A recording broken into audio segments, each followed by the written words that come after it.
Alright guys, so I want to show you how to tie your laces with this newer style of a lacing system, if you will. Alright, you're only going to need 3 things in addition to what they send you. Now what they're going to send you is these metal locking portions that'll lock your laces in place. These little plastic tips or terminates the ends. They have little teeth inside of here.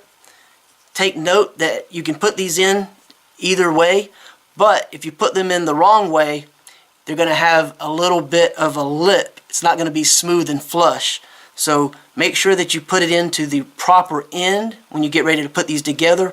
We'll take a look at that a little later in the video. It'll have a very flush, smooth feel if you've got it in the right way, and it'll have a little bit of a lip, a little overhang if it's in the wrong way. And it has little teeth on it on the inside in between, and that's where your lace is going to go, and it's going to grip. So we'll take a look at that in just a moment. Alright, so the 3 things you're going to need is your favorite pair of tennis shoes, a cigarette lighter, and a pair of scissors.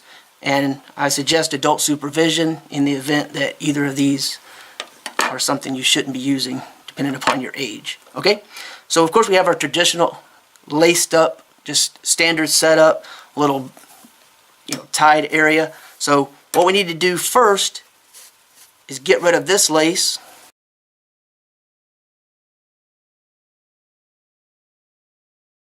And then what we want to do is we want to get the laces that came with it, and we need to just determine whether we need the longer or the shorter. So we'll just kind of match these up. Alright, so that's relatively close to the same size as the old lace. So that's going to be what we're going to use.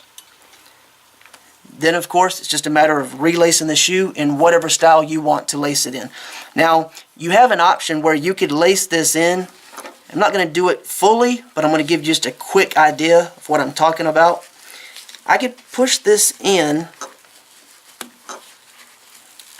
just like that, and then I could add this here on the shoe and pull it up against the inside and lock it into place. And then I could come across like this, and then I could run this up and over and up and over and create a pattern where it just goes straight across.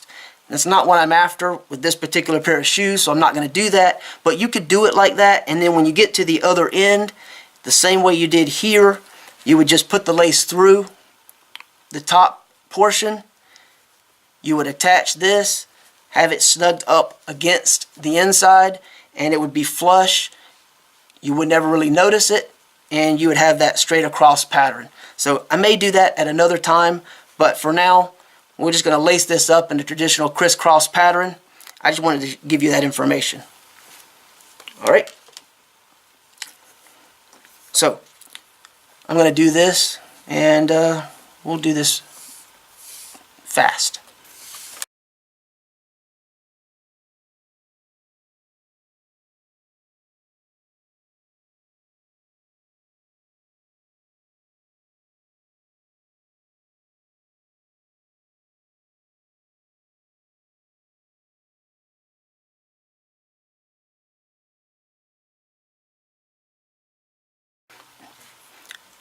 Alright, so now that that is completed, you have the option, of course, to either go over and down, or you can go from the underside out. If you wanted to leave these kind of just coming out and hanging down, you could do so. You can always change it later if you wanted to also.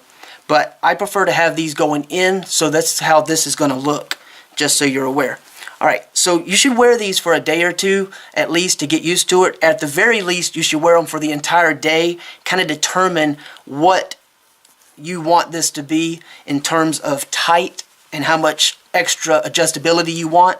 I kind of have an idea already of where I want to be with this, and as you can see, the elasticity of these laces allow for a lot of room to work with. Okay, so what we're going to do is we're going to determine, we're not going to cut it yet, but we're going to determine about where we want to cut this, get an idea, and keep that, like I said, keep that in mind. But what we're actually going to go ahead and do now is I'm going to get this little piece here, and again, pay attention to the fact there's a hole in the middle, a hole on the outside with a grippy surface, and then there's a slotted grooved side over here. Okay, so all we do is we grab our lace, we insert it through the center, and you slide that down. Now normally the way you do this is slide it all the way up against the back side of the shoe. I'm going to hold off on doing that for right now because I want you to be able to see this better. So we're going to slide that down. We're going to stop right there, and then we're going to go into the next hole close to the grip surface side, and we're just going to slide that all the way through till it looks just like that. And again, that would normally be against the shoe, but in this case, this is where we're going to do it. Alright, so once you've got it like that, all you do is you grab it, you tuck it over or wrap it around the grippy surface side, and because this is elastic, if you pull this, it will narrow it and it'll make it a lot easier, and it just pops right in to that grooved area. Alright, so if we grab this and pull, it pops right into place, so you can see, and that's pretty much it. It's locked into place, and if you wanted to, you could stop right there.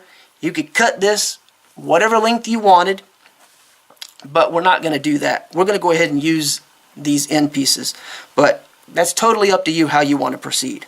Okay, so once that is all through, what we want to do then is we want to grab our little plastic piece with this little tip here, and we want to double check our orientation again to make sure that we know which side is going to be the flush side.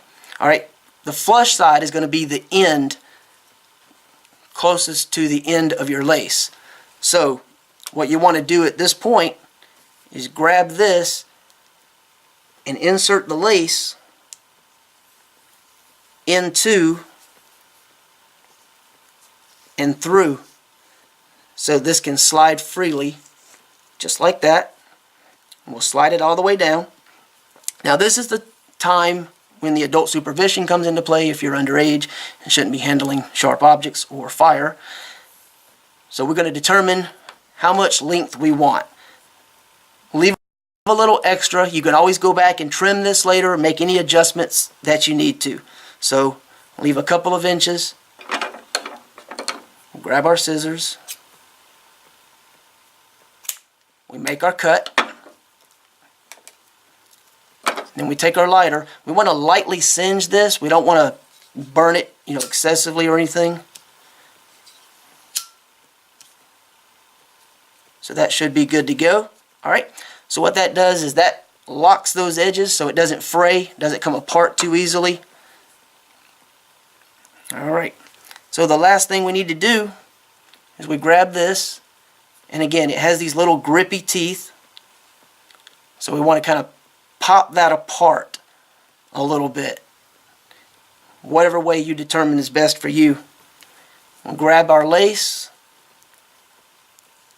and we'll place that inside, in between, to the best of our ability as far as we can get it in there. It has several teeth in there to grip, so it won't be a major issue if you can't get it as far as you think you might need to. Just do your best. Try to get it locked in there as best you can. Kind of get it centered up as much as you possibly can. And then you just squeeze that, you flatten that out. And you hold that flat as you slide this portion. And as you squeeze, you insert it, push down, Once you've done that, your end is now secured. You're not going to have, this is not going to come off, and your lace is not going to move. Alright? So, again, I left this loose. You're going to want that snugged up. So, you can always go back and just as easily make adjustments, tighten this up. So I'm going to grab this. I'm going to go ahead. I'm going to push it up against the shoe like that. Pull that tight. Loop back over against that grippy surface side again. And then pull. Pop it in. And we are done. So, that's it. You do that for the other side, and you've completed the entire process. Okay? So it's as easy as that. Alright.